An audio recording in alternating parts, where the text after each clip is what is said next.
jour pour chaque électeur qu'il faut voter la France Insoumise. Donc merci aussi, bravo à toute cette campagne, cette belle campagne qui se mène sur le terrain. Pour rendre ce monde meilleur.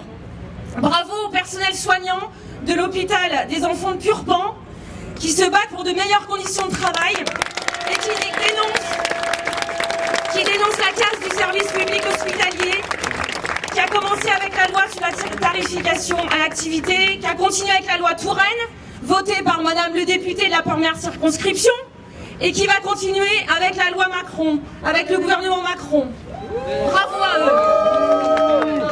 Les forêts, les terres agricoles, au mépris des préoccupations réelles et de la protection des biens communs, projets qui sont des véritables dénis de démocratie. Bravo à celles et ceux qui ont dénoncé et dénoncent encore la privatisation et faire toute la lumière sur la fuite des capitaux vers les paradis fiscaux. Bravo aussi à ces femmes et ces hommes qui créent des entreprises sociales et solidaires, démènent pour que les mineurs isolés aient un toit et qui trouvent une main tendue qui leur dit bienvenue en France.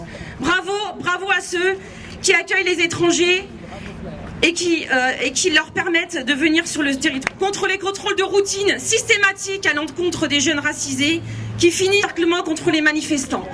Bravo à toutes et tous, bravo pour leur courage, bravo pour leur combat. Alors, un petit mot sur la circonscription, désinvestie récemment par le mouvement En Marche, mais il continue à tracter, il considère qu'il n'y a pas de difficulté, il n'a pas déclaré son mandataire financier, il n'a pas déclaré ses comptes de campagne, il a été condamné à 1 an d'inéligibilité, et il continue à tracter pour En Marche, il dit bon ben si je perds c'est pas grave, puis si je gagne ils vont me rien. Et Madame Le Morton, elle va porter le programme du Parti Socialiste, qui n'est plus du tout le programme de Monsieur Hamon, qui a été modifié.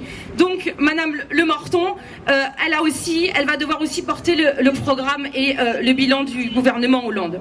Pendant la campagne, on a été chaleureusement accueillis partout, dans les quartiers populaires, sur les marchés, au porte-à-porte. Et les gens, véritablement, nous ont indiqué qu'ils votaient la France Insoumise et que c'était un vote d'adhésion. Et ma candidature, avocate militante, je fais partie de cette société civile et je porte la voix de toutes ces personnes, celles qui ne compteront plus dans le monde de Monsieur Macron. Prison, c'est la carte de 10 ans pour les étrangers et c'est la fin de l'état d'urgence.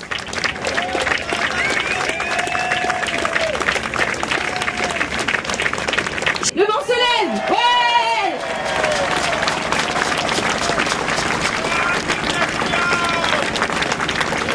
C'est-à-dire qu'il y a une cohérence des idées, de la vision du monde entre nous, et c'est elle qui est centrale dans notre rassemblement.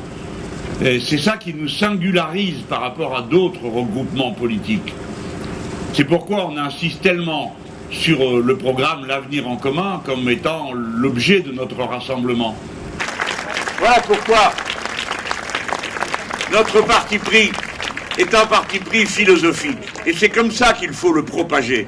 Des fois, ça prend plus de temps. Mais c'est plus sérieux quand l'adhésion est faite force.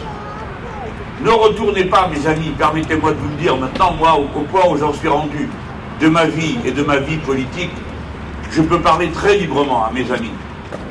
Il y a des gens qui choisissent la forme de leur engagement, la méthode, les mots qu'ils utilisent et qui savent que ce qu'ils font n'est jamais perdu parce que cela concourt au mouvement général. Je préfère qu'on pense à cela plutôt que d'aller se tirer les cheveux avec le PS, machin, truc et l'autre qui n'a pas fait le travail et tout, parce qu'on va commencer à toupiner, comme on dit dans le Jura, hein. On tourne en rond et on s'enrage et puis ça mène nulle part, donc ça sert à rien.